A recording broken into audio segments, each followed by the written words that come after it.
ক্লান্ত হয়ে আকাশের দিকে তাকালে মনে হয় কেউ যেন বলছে, হতাশ হয়েও না, নিরাশ হয়েও না, আমি সব দেখছি এবং শুনছি, একদিন সব ঠিক হয়ে যাবে। আসসালামু আলাইকুম। স্বপ্ন নূরের সংসার থেকে আমি নূর আছি আপনাদের মাঝে। নতুন আরও একটি লাইফস্টাইল ব্লগ ভিডিওতে আপনাদের সবাইকে ওয়েলকাম করছি। কাছে দূরে যে যেখান থেকে আমার আজকের ভিডিওটি দেখছেন, আশা করছি আল্লাহর রহমতে আপনারা সবাই ভালো আছেন। আমিও আলহামদুলিল্লাহ ভালো আছি। ভিডিওটি স্কিপ না করে দেখার অনুরোধ রইল। কোনো অংশ আপনার ভালো লেগে যেতে পারে, যদি ভালো লাগে প্লিজ একটি লাইক দিতে ভুলবেন না। এই ছাদটাকে আমি এত বেশি মিস করব, মানে সত্যি কথা, এই ছাদের কথা মনে পড়লে আমার খুব কষ্ট লাগে। তো এই যে জুতাগুলা যে গতদিন দেখেছিলেন আমি ধুয়েছিলাম, তো সেগুলো হচ্ছে এখন ছাদে থেকে শুকিয়ে এনেছিলাম আগের দিন। তো খুব সকাল সকাল, এখন বাজে কিন্তু 6:45, আর দেখতে পাচ্ছেন বারান্দা প্রচুর রোদ চলে এসেছে। তো আমি কিন্তু আবার সকাল সকাল উঠতে হয়, যেহেতু আরফান স্কুলে যায়। তো এই কারণে উঠে হচ্ছে আমি জুতাগুলো আগে বারান্দা দিয়ে দিয়েছি, যাতে করে সকালবেলা যে সুন্দর রোদটা থাকে সেই রোদে সুন্দর করে শুকিয়ে যাবে। একদম 1 ঘন্টা থাকলে এনাফ। তো ওইগুলা দিয়ে এখন চলে এসেছি রান্না করব। আজকের আপনাদের সাথে ঘর গোছানো বা কিচেনের কাজ কিছুই শেয়ার করব না। তো আসলে কি, আরাফ তো অসুস্থ, আরাফ হচ্ছে ওর হচ্ছে বমি, সাথে হচ্ছে জ্বর। তো সব মিলিয়ে আসলে ও অসুস্থ হলে আমি আর কোনো কাজই করতে পারি না। এদিক দিয়ে আপনাদের ভাইয়া কিন্তু এখনও মানে ঢাকাতে আসেনি। আর এগুলো হচ্ছে ওই যে যাওয়ার সময় আমাদেরকে একটা মুরগি কিনে দিয়ে গেছিলো, সেটা আমি বক্সে করে রেখে দিয়েছিলাম। তো ওইটা আজকে রান্না করব, যেহেতু বৃষ্টি হচ্ছে। আর বৃষ্টির দিনে মুরগি, পোলাও বা খিচুড়ি, যে কোনো কিছু খেতে কিন্তু অন্যরকম একটা মজা লাগে। তো প্রথমে হচ্ছে ফ্রিজটা খুলে আমি এগুলো ভিজিয়ে দিয়ে অন্যান্য কাজগুলো করেছি, যদিও আজকে আপনাদের সাথে প্রথমেই বললাম কাজগুলো শেয়ার করব না। আর আমি নিজেও একটু অসুস্থ, আমার হচ্ছে ঘাড়ে প্রচণ্ড ব্যথা। রাত হলে হচ্ছে আমি মানে গভীর ঘুমের ভিতরে আমার এত বেশি ঘাড়ে ব্যথা করে, বুঝি না আসলে কেন এরকম হচ্ছে। আজকে প্রায় 15 দিনের মতো এরকম অবস্থা আর কি। তো এদিক দিয়ে হচ্ছে আমি মুরগিগুলোকে হলুদ, লবণ, একটু অল্প করে মরিচের গুঁড়া দিয়ে আমি হচ্ছে ম্যারিনেশন করে অন্যান্য কাজগুলো করে নেব। আর হচ্ছে রাইস কুকারে আমি হচ্ছে পানি গরমে দিয়ে দেব, যেহেতু আমার এখন ইলেকট্রিক কেটলিগুলো নেই, ওগুলো হচ্ছে নষ্ট হয়ে গেছে। তো আপনাদের ভাই হচ্ছে কারণ বাজার যখন যাওয়া পড়ে তখন ঠিক করে নিয়ে আসবে। তো এদিক দিয়ে আমার অন্যান্য কাজ আছে, তো ওই কাজগুলো করতে করতে দেখা যাবে যে আমি রাইস কুকারে পানিগুলো দেওয়ার পরে সুন্দরভাবে গরম হয়ে যাবে। আর তখন তরকারিতে বা অন্যান্য কিছুতে দিলে একদম ঝটপট রান্না হয়ে যায়। তা আমি কিন্তু গরম পানি দিয়ে রান্না করতে আমার খুব ভালো লাগে। তো যাই হোক, এখন স্টিলের এটার মধ্যে পানিগুলো দিয়ে এখন হচ্ছে আমি টমেটো, পেঁয়াজ, তারপরে আলু কেটে নেব। তো এদিকে হচ্ছে আগে টমেটো কেটে নেব, যেহেতু পেঁয়াজ কাটলে চোখের পানি বের হয়ে যায়, যার কারণে আগে হচ্ছে আলু, তারপরে হচ্ছে টমেটোগুলা বা অন্যান্যগুলা কেটে নিলে ভালো হয়। পেঁয়াজটা লাস্টে কাটলে সুন্দর মতো কাজ করা যায়। পেঁয়াজ আলু কাটতে কাটতে আমার প্রিয় আপু ভাইয়াদের উদ্দেশ্যে বলি, যারা এখনও আমার ভিডিওতে একটি লাইক দেননি প্লিজ একটি লাইক দিতে ভুলবেন না। আর যারা আমার চ্যানেলটিকে এখনও সাবস্ক্রাইব করেননি, আপনি যদি আমার চ্যানেলে আজকে নতুন হয়ে থাকেন, চাইলে আমার চ্যানেলটিকে সাবস্ক্রাইব করে আমার পরিবারে বন্ধু হয়ে থেকে যেতে পারেন। অবশ্যই অল অপশন প্রেস করে দিবেন, এতে করে আমি নিত্য নতুন যত ভিডিও ছাড়বো সমস্ত ভিডিও নোটিফিকেশন চলে যাবে আপনার মোবাইলে। আপনি সময় সুযোগ করে আমার ভিডিওটা দেখে নিতে পারবেন। আর যারা শুরু থেকে আমাকে সাপোর্ট দিয়ে যাচ্ছেন তাদেরকে তো জানাই অসংখ্য অসংখ্য দোয়া এবং ভালোবাসা। আর আমার ভিডিওর লিঙ্কটা অবশ্যই আপনার ফ্রেন্ডস অ্যান্ড ফ্যামিলির মধ্যে শেয়ার করতে ভুলবেন না, ভিডিওর কোথাও কোনো অংশ যদি আপনার ভালো লেগে যায়। তো আবারও বলবো প্লিজ ফুল ওয়াচ করার চেষ্টা করবেন। তো এই যে এখন হচ্ছে আমি পেঁয়াজগুলো কেটে নেব একে একে। তো আপনারা তো হয়তো, আমি অনেকবারই বলেছি, আপনারা জানেন আমি পেঁয়াজটা একটু বেশিই খাই। তো যাই হোক, পেঁয়াজ, টমেটো এগুলো কেটে নিয়েছি। আর কাঁচামরিচটা আমি একটু কম খাই, কারণ যেহেতু আমার বাচ্চারা আছে, যার কারণে আসলে কাঁচামরিচ ঝালটা একটু বেশিই লাগে। তো এখন হচ্ছে মুরগির সাথে কিন্তু আলু দিব। আর এখানে প্রায় দেড় কেজি থেকে একটু বেশি মুরগি আছে। তো একদিন রান্না করলে দেখা গেছে 2 দিন 3 দিন যায়, ওইভাবে আমরা খেয়ে নেব। সাথে কয়েকটা আলুও দেব। আর এত বেশি মশা বেড়েছে, এই কারণে হচ্ছে কয়েলটা এভাবে জ্বালিয়ে দিয়েছি চামচ হোল্ডারের ভিতরে। আসলে এখন আর স্ট্যান্ড খুঁজে পাবো না, যার কারণে এখানে কোনো রকমে দিয়ে হচ্ছে আমি তরকারিগুলো কাটাকুটি করেছিলাম আর কি। আর এই যে এখন হচ্ছে ফ্রাই প্যানে পরিমাণ মতো তেল দিয়ে গরম করে নিয়ে এখন হচ্ছে আমি একে একে সমস্ত মাংসের পিসগুলো দিয়ে দেব। আর আমি কখনোই এভাবে লেগ পিসগুলো কেটে নিই না, সবসময় এভাবেই রেখে দিই, কারণ হচ্ছে লেগ পিস আরফান খেতে খুব পছন্দ করে, যার কারণে সবসময় লেগ পিসগুলোকে এভাবে রেখে দিই। তো অনেকে হচ্ছে আবার পছন্দ করেন না, আমি কিন্তু সবসময় লেগ পিসগুলোকে এভাবেই রান্না করতে পছন্দ করি, দেখতেও ভালো লাগে আর খেতেও ভালো লাগে। আর আমি কিন্তু আজকে মুরগিগুলোকে একদম ভেজে রান্না করব। এভাবে রান্না করলে একটা দেশি মুরগির ফিল পাওয়া যায়, যদিও আসলে তেমন একটা না, তারপরে এভাবে ভেজে রান্না করলে খেতে কিন্তু অত্যন্ত মজা হয় আর অনেক বেশি ভালো লাগে। আর এক আপু আমাকে একটা ভিডিওতে কমেন্ট করেছিলেন, আমি এরকম মুরগির পা রান্না করেছিলাম, উনি বলেছিলেন মুরগির পাগুলাকে কেটে নেওয়ার জন্য। তো আসলে মুরগির পাও কাটি না, কারণ হচ্ছে আরাফে মুরগির পা এভাবে মানে আস্ত পাও খেতে পছন্দ করে, একটা খাক বা যাই খাক ও এভাবে মুরগির পাগুলা খেতে পছন্দ করে, বিশেষ করে আমরাও করি। যার কারণে মুরগির পাগুলা কাটলে ছোট হয়ে যাবে, তখন আর মাংসের ভিড়ে পাগুলা হারিয়ে যাবে, সহজে খুঁজে পাবো না, এই কারণে হচ্ছে এভাবেই হচ্ছে রেখে দিই। আর অন্য দিনের একটা মুরগির পা ছিল, সেটাও একসাথে হচ্ছে দিয়ে রান্না করে ফেলবো।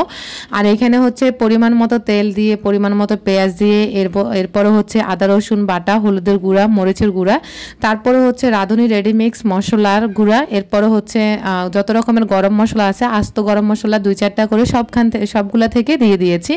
আর আগে থেকে যে টমেটোগুলো কেটে রেখেছিলাম সেগুলো হচ্ছে একদম সব মশলার মধ্যে দিয়ে একসাথে হচ্ছে ভালো করে ভেজে নেব।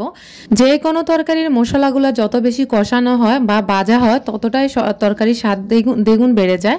তো যাই হোক, এখন হচ্ছে আমি মশলাগুলোকে আগে ভালোভাবে তেলের মধ্যে ভেজে নিয়ে এখন পরিমাণ মতো একটু পানি দিয়ে আবারও হচ্ছে ভালো করে মশলাগুলো আমি কষিয়ে নেব।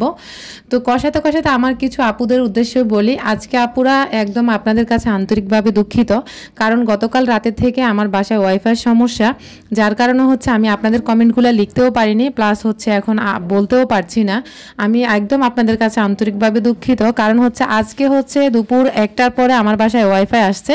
তো আমি কখন ভয়েস ওভার করব, কখন লেখাগুলো লিখবো, আসলে সব মিলিয়ে আজকে আর আপনাদের সাথে কমেন্ট পড়ে শোনাতে পারলাম না। আমি আপনাদের কাছে আন্তরিকভাবে দুঃখিত।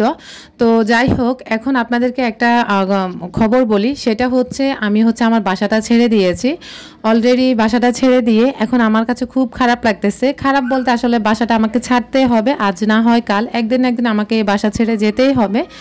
আর বাসাটা আসলে মিস করবো এই কারণে, কারণ আমি ছাদের উপরে এত বেশি সময় কাটাতাম আমার বাচ্চারা সহ, আমার খুব ভালো লাগতো এই ছাদের উপরে। ছাদটাকে অনেক বেশি মিস করব, সবগুলাকে মিস করব। তো দেখা যাক, ইনশাল্লাহ যদি বাসা পেয়ে যায় আপনাদের কাছে অবশ্যই আপনাদের সাথে শেয়ার করব। আর যদি না পাই আমার আসলে প্যারা নেই, কারণ হচ্ছে আমি যদি বাসা নাও পাই আমি আবারও থাকতে পারবো, এখানে কোনো সমস্যা নেই। কারণ এই বাসাটা ওনারা আর ভাড়া দিবে না, ওনারা নিজেদের জন্য বেডরুম করে নেবে। একজন আমাকে কমেন্ট করেছিল, কমেন্টটা মনে ছিল কিন্তু আইডির নাম মনে নেই, উনি বলেছিল ওনার এরকম একটা বাসার প্রয়োজন, বাসাটা কোথায় আমি যেন তাকে বলি।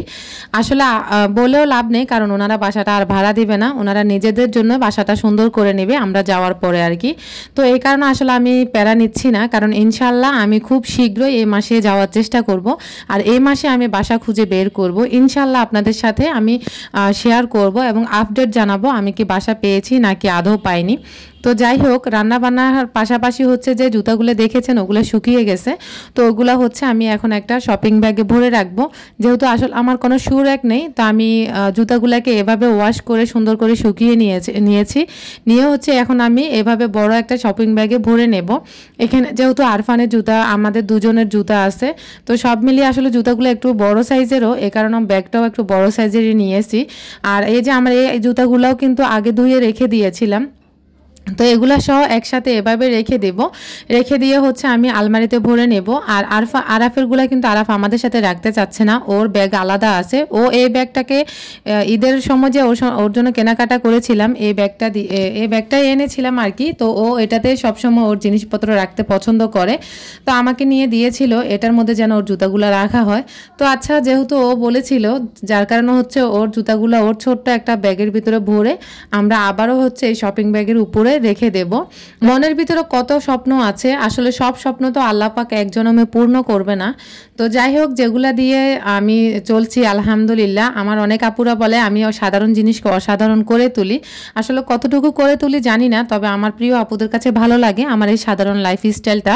তো তাদের কাছে আমি আন্তরিকভাবে কৃতজ্ঞ, কারণ সব সময় আপুরা আমাকে সুন্দর সুন্দর কমেন্ট করে উৎসাহ দেয়। প্লিজ আপুরা, আপনারা আমাকে ক্ষমা করে দিবেন, আজকে আপনাদের কারো কমেন্ট পড়তে পারিনি।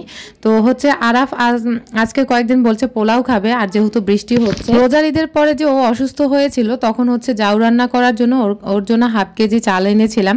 তো সে চালগুলো আছে, যদিও আসলে আজকে হচ্ছে পোলাওগুলার কালারটা ভালো হয়নি, কারণ তেলগুলো বেশি গরম হয়ে গেছে আর পেঁয়াজগুলো দেওয়ার সাথে সাথে হচ্ছে একদম কালো হয়ে গেছে, যার কারণে আজকে পোলাও কালারটা সুন্দর হয়নি। তবে খেতে আলহামদুলিল্লাহ অনেক মজা হয়েছে। তো একদম তেল বেশি গরম হয়ে গেছে, যার কারণে আমি চালগুলো ঢেলে দিয়েছি। আর পোলাও রেসিপিটাও আমার সব প্রিয় আপুরা জানে, আমার প্রিয় আপুরা এত সুন্দর সুন্দর রান্না করে, আসলে আপনাদের রান্নার কাছে আমি কিছুই না। তারপরেও আমি যে একজন যেভাবে সাধারণ রান্নাগুলো করে থাকি বা যেভাবে আমি খেয়ে থাকি ওইভাবে আপনাদের সাথে শেয়ার করার চেষ্টা করি। আদৌ আপনাদের কতটুকু ভালো লাগে আমি বলতে পারি না, তবে অনেক আপুরা অনেক সুন্দর সুন্দর কমেন্ট করে। আমি আশাবাদী আপুদের কাছে আমার রেসিপিগুলা বা আমার রান্নাগুলো খুব ভালো লাগে। তো যাই হোক, এখন হচ্ছে আপনাদের সাথে কথা বলতে বলতে পোলাও রান্না করে ফেলতেছি আর কি। আর সাথে হচ্ছে অল্প পরিমাণে কিছু গাজর দিয়ে দিব, একদম একটু পোলাও সৌন্দর্য বাড়ার জন্য। আর আমার বাসা দুধ নেই, খুব অল্প পরিমাণে 2টা দুধের গুঁড়ি ছিল, অল্প কয়টা, ওগুলো হচ্ছে দিয়ে এখন ঢাকনাটা আটকিয়ে দিয়েছি। তো আপনারা সবাই আবারও বলছি দোয়া করবেন আমি যেন আমার কাঙ্ক্ষিত বাসাটা পেয়ে যাই এবং কি আপনাদের সাথে শেয়ার করতে পারি যে আমার বাসাটা আমি পেয়ে গেছি। আমি বাসা পেলে আমার অনেক প্রিয় আপুরা অনেক বেশি খুশি হবেন, এটা আমি জানি, কারণ ওনারা আমাকে মনে প্রাণে দোয়া করেন আমি যেন আমার সাধ্যের ভিতরে একটা সুন্দর বাসা পেয়ে যাই। তো আপনাদের কাছে আবারও বলবো আপনারা বেশি বেশি দোয়া করবেন আমি যেন আমার স্বাদ এবং সাধ্যের ভিতরে একটা বাসা পেয়ে যাই। আর আপুরা আমাকে আপনারা সবাই সাপোর্ট করবেন, আপনাদের কাছে আমার এই চাওয়াটুকু, এছাড়া আর কিছুই চাওয়া নেই। এদিক দিয়ে হচ্ছে সব রান্নাবান্না কমপ্লিট করে ফেলেছি, মুরগি আর শুধু পোলাও, এছাড়া আর কোনো কিছুই রান্না করিনি, কারণ মুরগি পোলাও আমাদের অনেক দিন চলে যাবে। পোলাওগুলো 2 বেলা শেষ হয়ে যাবে কিন্তু মুরগিগুলো থেকেই যাবে। মুরগি যেহেতু এখানে অনেক বেশি, যার কারণে হচ্ছে আজকে একসাথে তার মুরগিগুলো খেতে পারবো না। তো 2-3 দিন যাই লাগুক সব মিলিয়ে আমরা মুরগিগুলো খাবো। এখন হচ্ছে আমি একটা বক্সে ভরে কিছু রেখে দিব আর কিছু হচ্ছে পাতিলে রেখে দিয়েছি। পরবর্তী সময় যখন ওই মুরগিগুলো খাওয়া শেষ হয়ে যাবে এইগুলো নামিয়ে আমরা খেয়ে ফেলতে পারবো আর কি। তো আপনাদের ভাইয়া যেহেতু নেই, আমি আর আসলে বেশি একটা বাজার করারও সুযোগ পাচ্ছি না। তো যাই হোক, আজকের মতো এখানে বিদায় নিচ্ছি, দেখা হবে অন্য কোনো ভিডিওতে। আল্লাহ হাফিজ, আসসালামু আলাইকুম।